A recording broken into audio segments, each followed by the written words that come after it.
Buhay OFW, pangarap mo'y matutupad. Sa iyong pagsisikap, ang araw ay sisikat. Buhay OFW, bayani ka ng totoo. Dapat kang purihin ng bawat katulad ko. Pilipino.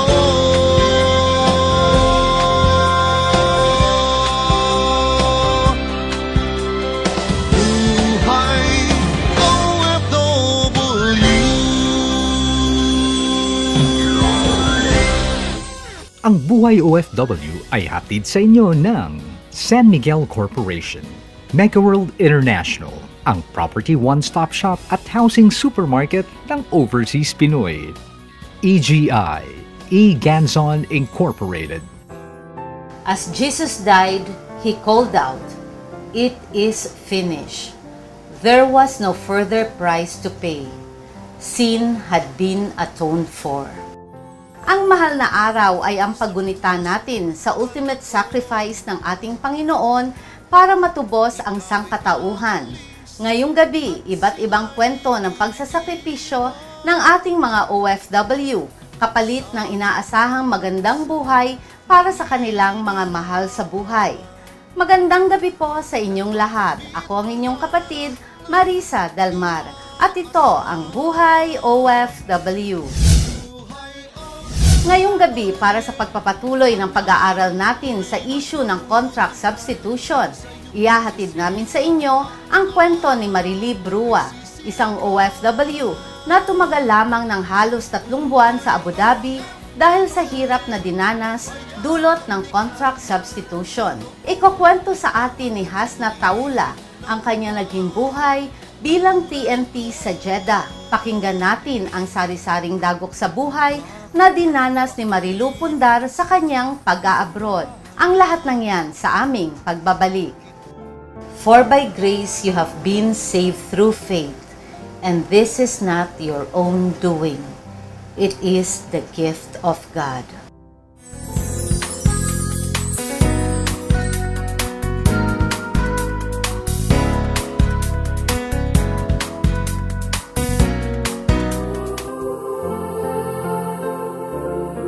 Sa aming mga kapatid at mga kababayan na nasawi ng Super Typhoon Yolanda, kasama niyo po ang Buhay OFW at ang Buhay OFW Foundation sa patuloy na pagdarasal para sa mapayapang pagbangon at muling pagsisimula. Patuloy po ang ating paglaban sa buhay. Huwag po kayong mawala ng pag-asa. Bukas po ang Buhay OFW Foundation sa mga nais tumulong. Maaari pong ipadala ang inyong mga donasyon sa Buhay OFW Foundation. God bless us all at maraming pong salamat sa inyong lahat. The No Floods Mobile Flood Barrier, the most effective rapid flood system protection available today. We fight floodwater with water. Buhay OFW.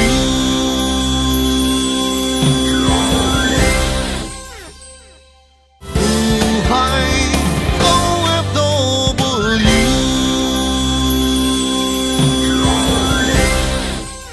Ang Buhay OFW ay hatid sa inyo ng Megaworld International, ang property one-stop shop at housing supermarket ng Overseas Pinoy. Environment Solutions Flood Barriers, Flood Protection and Flood Management. EGI, E-Ganzon Incorporated. General Building and Engineering Construction Company, Poshum Global, The Green Company, Eco-Friendly Steel Frames, Southville International School and Colleges. Ka-Fellow Shop, providing the best business opportunity. EGI Resort and Hotel, Mactan, Lapu-Lapu, Cebu City.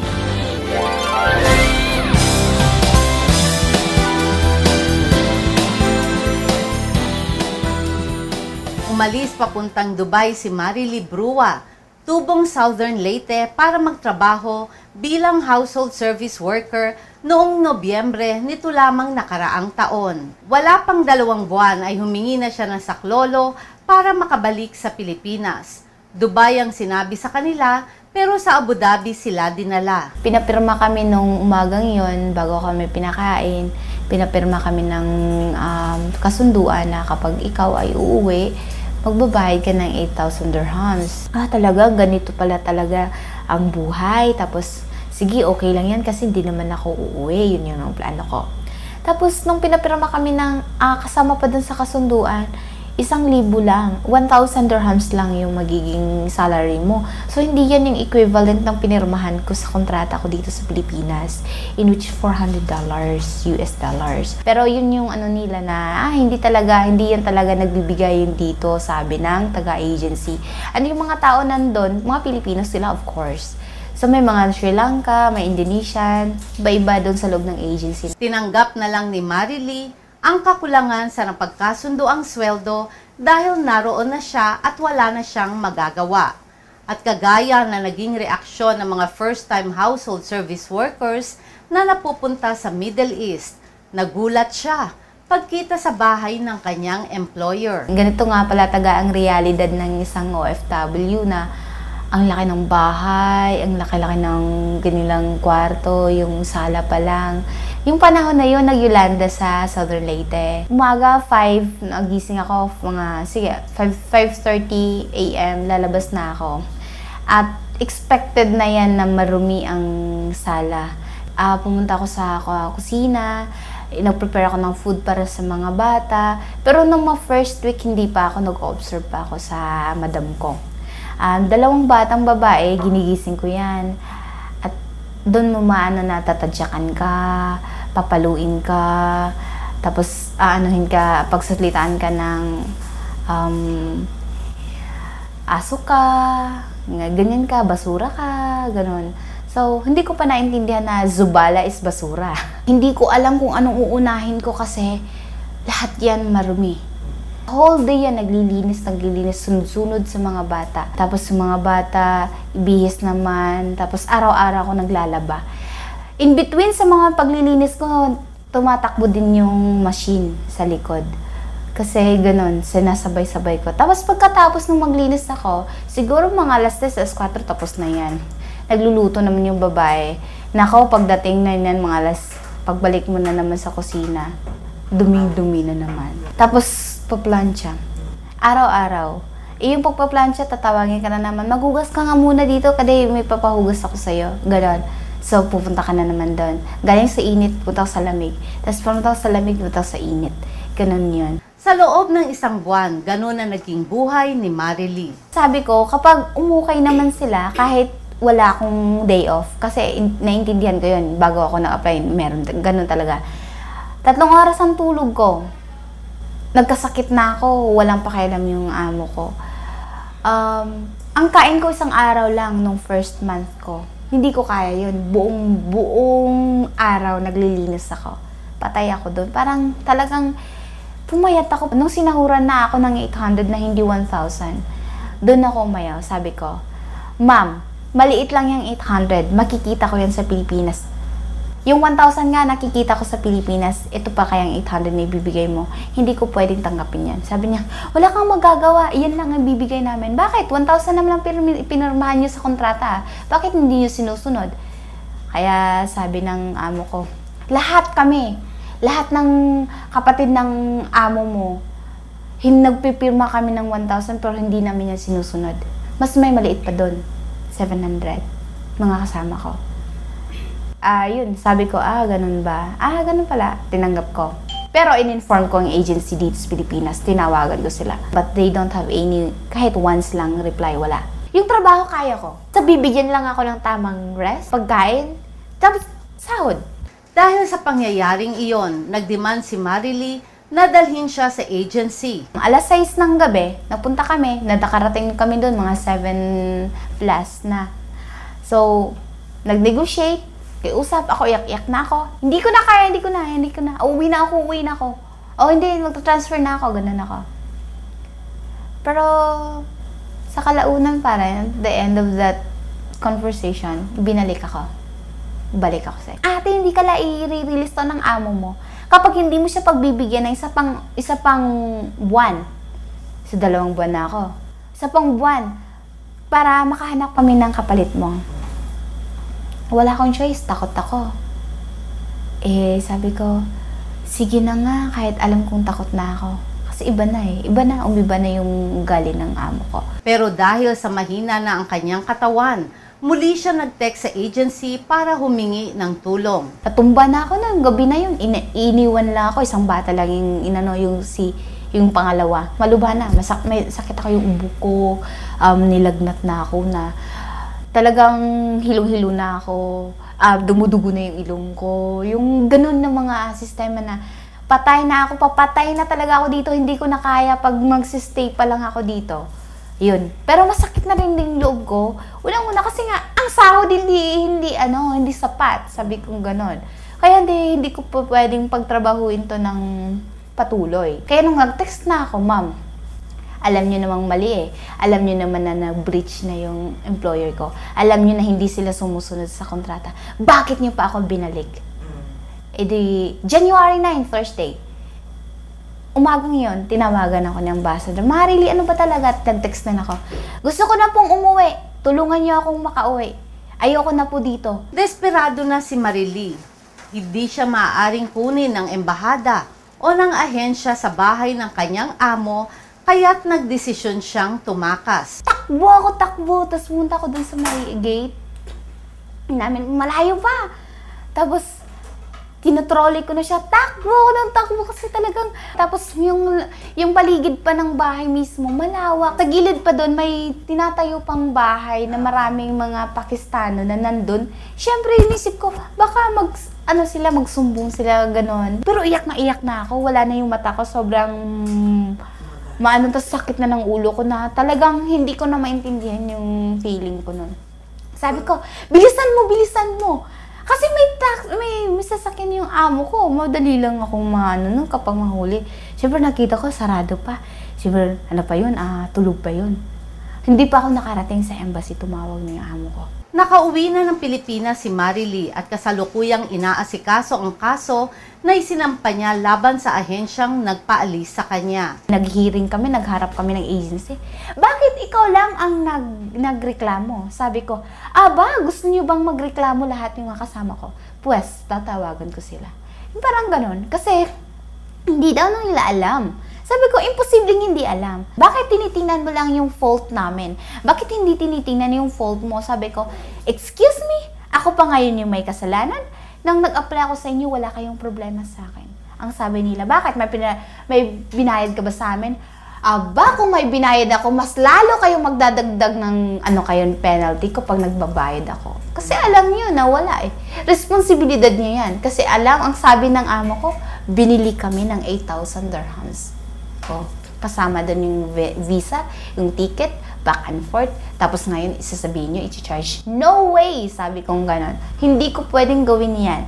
Ngayon, sabi nila, ang ibibigay lang namin 15,000 salary difference ng 2 buwan. Kasi dapat sa 400, 500. So, 800 lang binigay. May 700 dirhams pa na titira yung 2. So, tina-times na 15,000 lang daw sasabi. Excuse me, meron pa tayo ditong unexpired portion. May right yan. Sinong na-traffic? Ang sabi nila, you refuse our offer. Sabi ng ganon. What? Refuse? Anong sinasabi mong refuse? Alamin mo muna yung batas bago ka magsatsat. Sabi kong ganon. Kasi nga, unang-una, nag-antay nga ako. Sabi nila, bakit ka dumating ba ng 2 buwan kung hindi mo pala kaya? Hindi ko na kasalanan yun. Kasalanan ng agency at in-inform ko kayo. May pa sa inyo? Ni kahit isa sa inyo na sumagot lang sa tawag ko. Wala, di ba? Pues pagsisisihan nyo yan. Sabi kong gano'n. Sabi nila, hindi kami magbibigay. Bakit i-expect mo 20,000 magbibigay kami? Pagbalik ko sa Pilipinas, gagawin ko ang lahat. Matulungan ko lang sila. Isa lang si Marily sa maraming biktima ng contract substitution. Swerte na lang at kaya niyang ipaglaban ang kanyang karapatan. Pero paano na lang ang iba na mahina ang kalooban? Magbabalik po ang Buhay OFW. Let not your hearts be troubled. Believe in God. Believe also in me. Investment opportunities para sa OFW hatid ng Mega World International.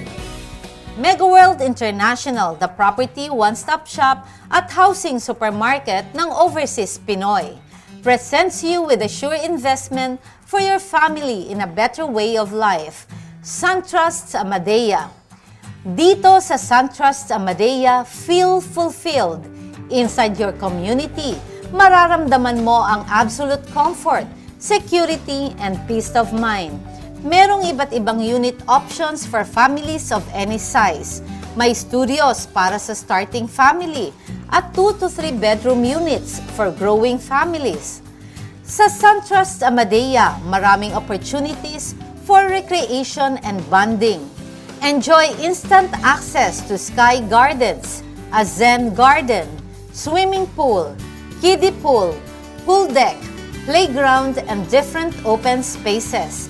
At dahil your home is near Quezon Avenue, palapit ka na sa mga offices sa Quezon City. Schools like UP Diliman at Ateneo. At leisure hubs like Trinoma at SM North EDSA. Pati ang mga business centers ng Makati, Eastwood at Ortigas ay malapit lang since you're near the MRT at mga bus stations. For more information, contact the Megaworld International office in your territory.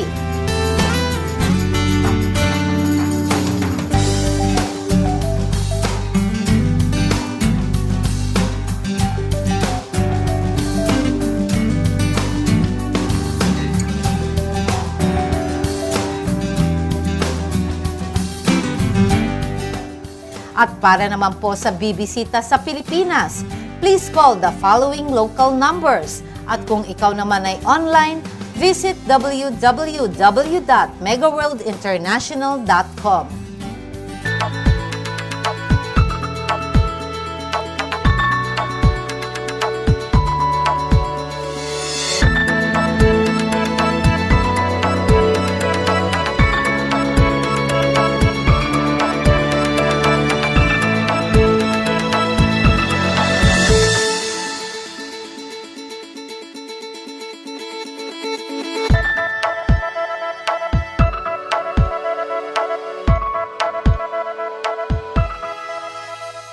Sa susunod na Buhay OFW, sino ang nagwagi sa 2014 Buhay OFW, Mr. and Miss Citizens of the World? Miss Citizen of the World is finalist number. Ang ating Mr. Citizen of the World is finalist number.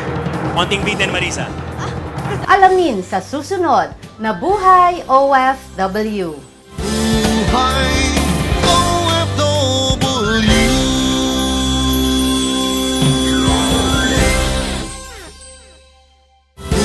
Buhay OFW.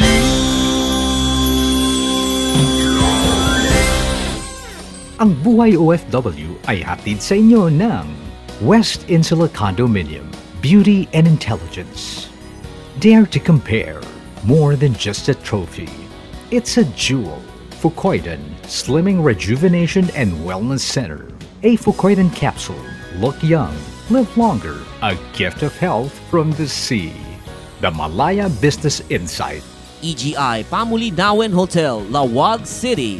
Nakilala namin si Hasna, dating OFW sa Middle East.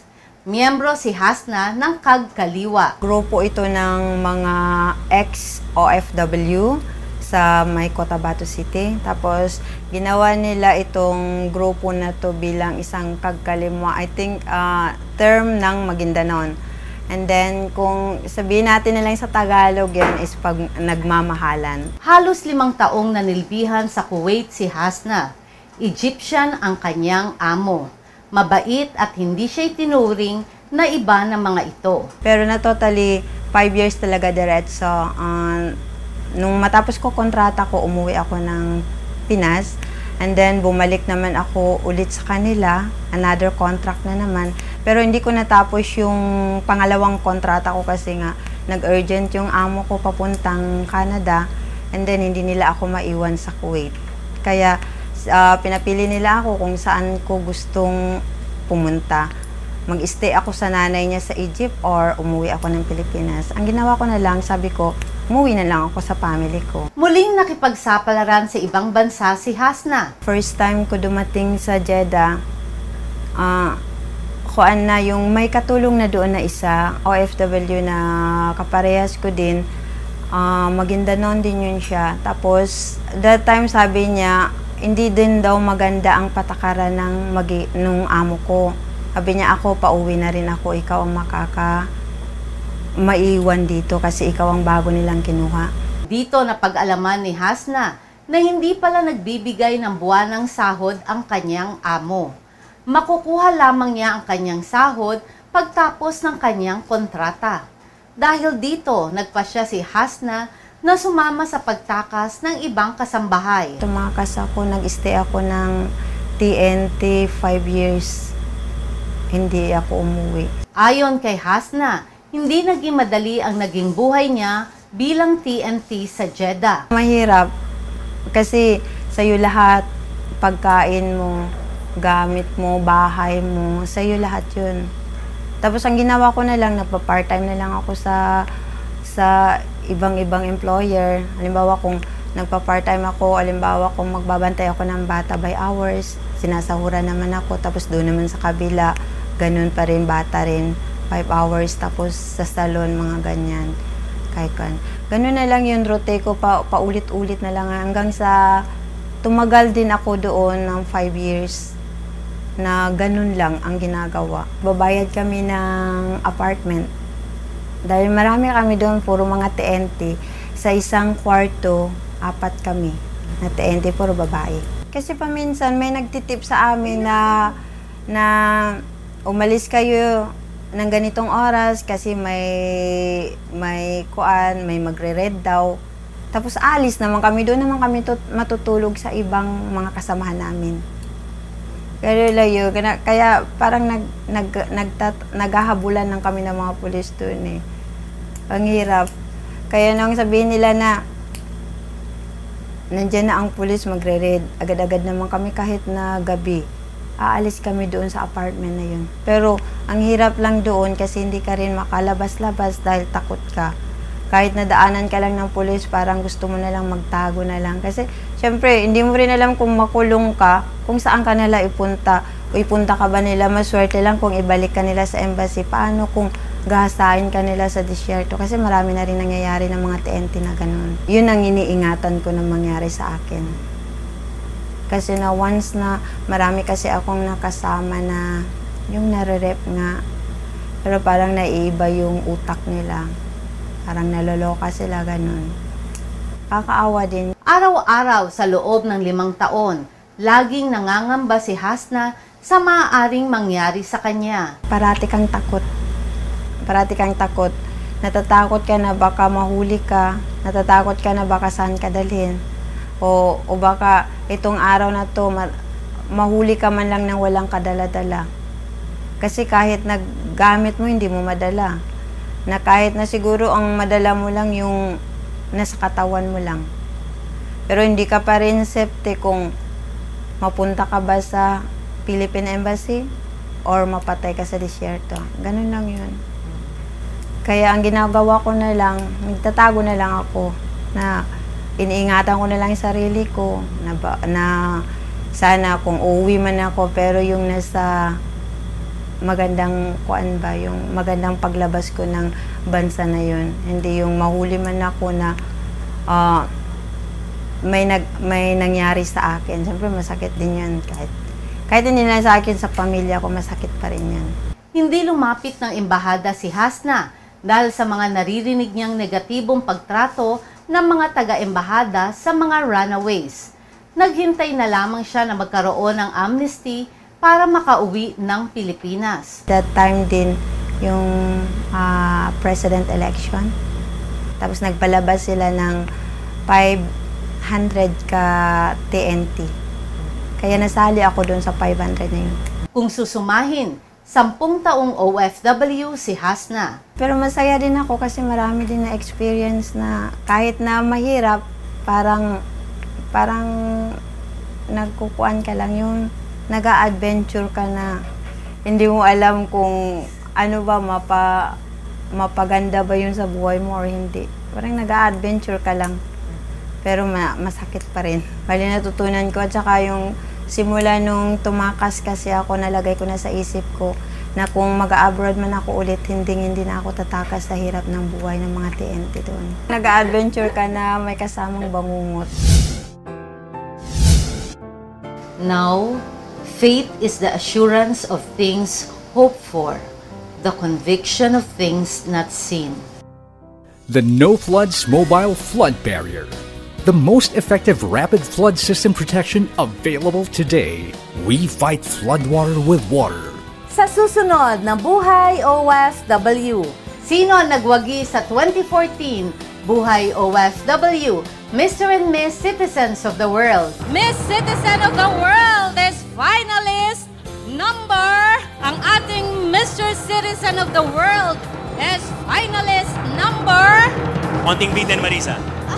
Alamin sa susunod na Buhay OFW. Buhay OFW.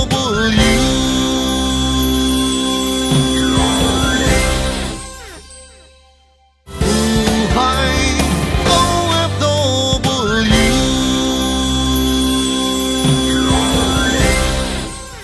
Ang Buhay OFW ay hatid sa inyo ng Environment Solutions, Flood Barriers, Flood Protection, Flood Management, Poshum Global, The Green Company, Eco-Friendly Steel Frames, The Manila Times, Drive It, EIFS Systems, as green as it gets. EGI Albergo Di Feroca Hotel, Baguio City, where every day is a holiday.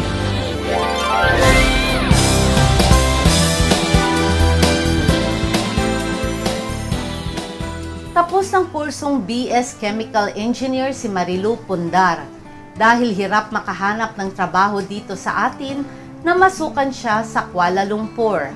Habang nasa Malaysia, hindi niya naiwasang ma-involve sa gawain na may kinalaman sa pagtulong sa kapwa Pilipino. Sa tawag ng pagiging Pilipina ka, marami akong nababalita ang mga na-abuse, na mga maltreated sa ng pamilya ng mga amo nila.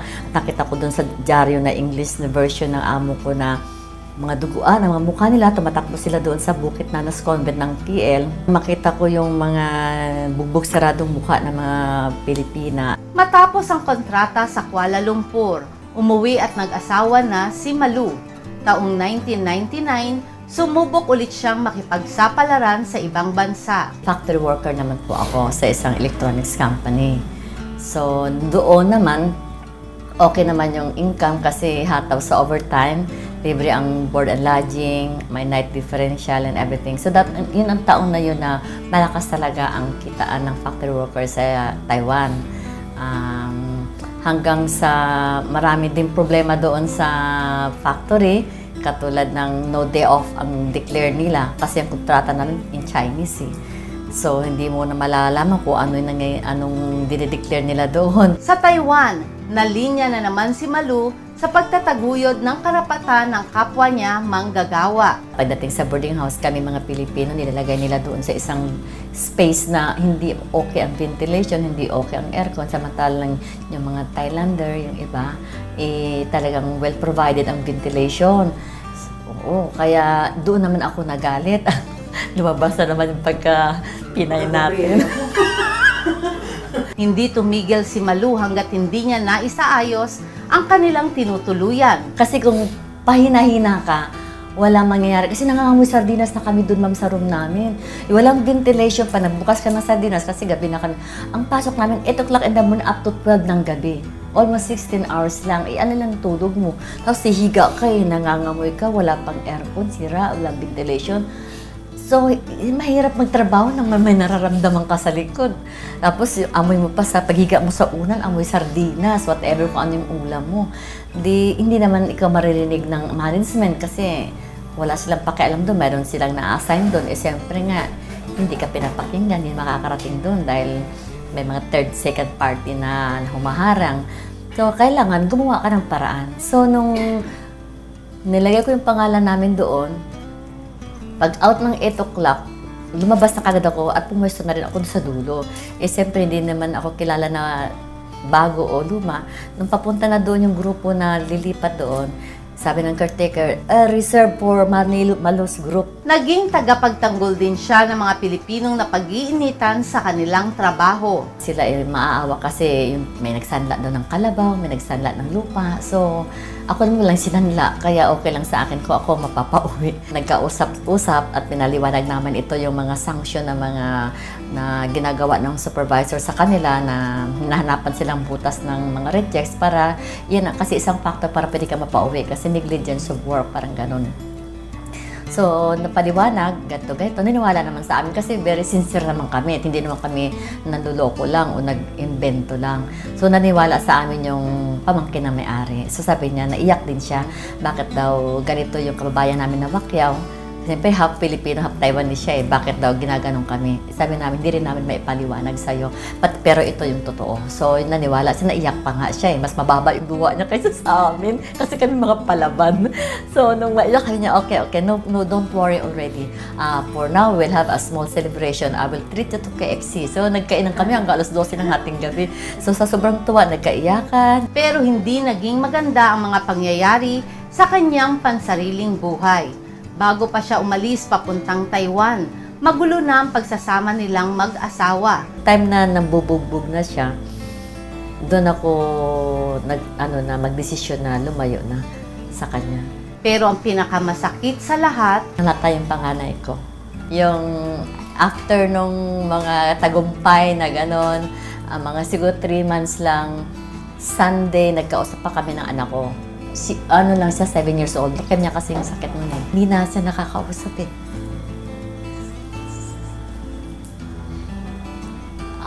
Sabi ng doktor, mahirap po siyang... So, nag-try naman yung doktor at ang kapatid ko na gisingin siya. Pero wala. Mahina daw. Sabi ng doktor, wag ka lang mawala ng pag-asa. Nagpapahinga yung anak mo. Dito na nagpasya si Malu na mamalagi na lamang sa Pilipinas para makasama ang kanyang mga naiwang anak. Pero hindi pa rin natapos ang mga pagsubok sa kanyang buhay. Nagkaroon ng problema ang kapatid ko, ng isa kong kapatid na babae sa ibang bansa. Nagkaroon siya ng problema in a way na very masela na problema na kailangan talaga ng legal na ayuda ng Pilipinas o kahit na doon sa ibang bansa. Naipanalo nila ang kaso at napakulong nila ang kalaban ng kanyang kapatid. Pero sa hindi maipaliwanag na pangyayari, habang nasa pangangalaga ng ating embahada ang kanyang kapatid, sa puder na siya ng embassy, tawag niyan, yung lugar na Polo ng Dubai. Nandun na siya. Itong si interpreter ng taga-Polo, nilabas siya para daw gusto daw areglo. Ang nangyari, nilabas siya lang pala yung bluff, para lang pala mailabas sa teritoryo ng Philippine Embassy at mailatag sa kanya yung kaso na absconding. Tindi ng problema ng kapatid ko na kung saan nagkaroon pa ng kaso doon ang labat kasi palagi silang delay at nakulong kasi ang kapatid ko, hubot-tubad. Pinaupo sa ice for 20 minutes na walang saklot.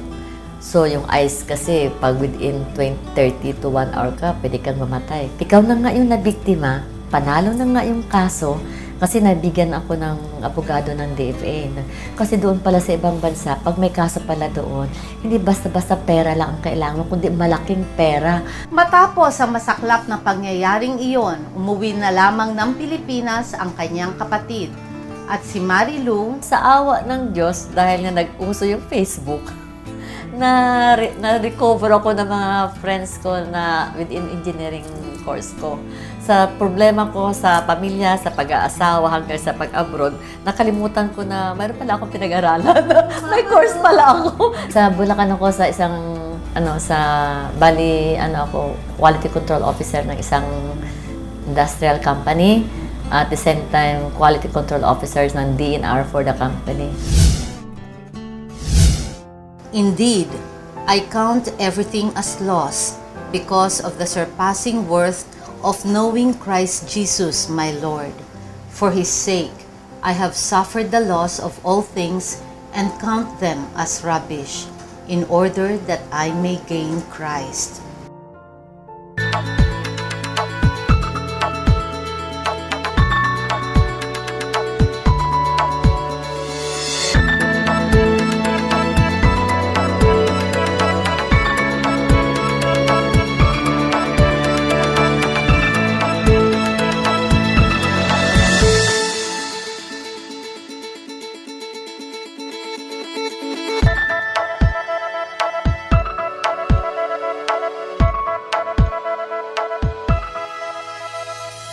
The No Floods Mobile Flood Barrier, the most effective rapid flood system protection available today. We fight floodwater with water. Sa susunod na Buhay OFW, sino ang nagwagi sa 2014 Buhay OFW, Mr. and Miss Citizens of the World? Miss Citizen of the World is finalist number. Ang ating Mr. Citizen of the World is finalist number. Konting bitin, Marisa. Alamin sa susunod na Buhay OFW. Buhay OFW.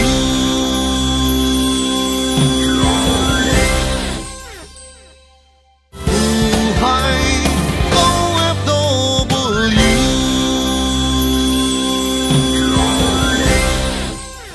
Ang Buhay OFW ay hatid sa inyo ng San Miguel Corporation. Drive it. EIFS Systems. As green as it gets. A Fucoidan Capsule. Look young.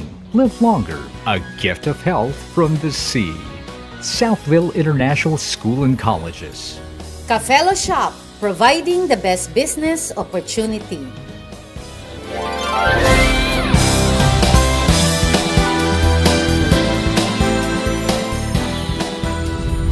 Hindi na bago sa ating bansa ang bagyo, pagputok ng bulkan, paglindol, sunog at kung ano-ano pang kalamidad. Ito ay hindi natin maiiwasan, pero maaari natin itong paghandaan. Bilang kasagutan, ating binuo ang Project DINA o Disaster Information for Nationwide Awareness. Sa tulong ng iba't ibang ahensya ng pamahalaan, layunin nito na magbigay ng sapat na kaalaman tungkol dito at kung ano ang dapat gawin para mapaghandaan ang mga kalamidad. Halina at magkaisa. Tandaan, kung bawat isa ay laging handa, tiyak ang kaligtasan ng ating pamilya at ng ating komunidad. Handa na ba kayo? Ang lindol ay ang mahina hanggang sa malakas na pagyanig, dulot ng paggalaw ng mga bato sa ilalim ng lupa.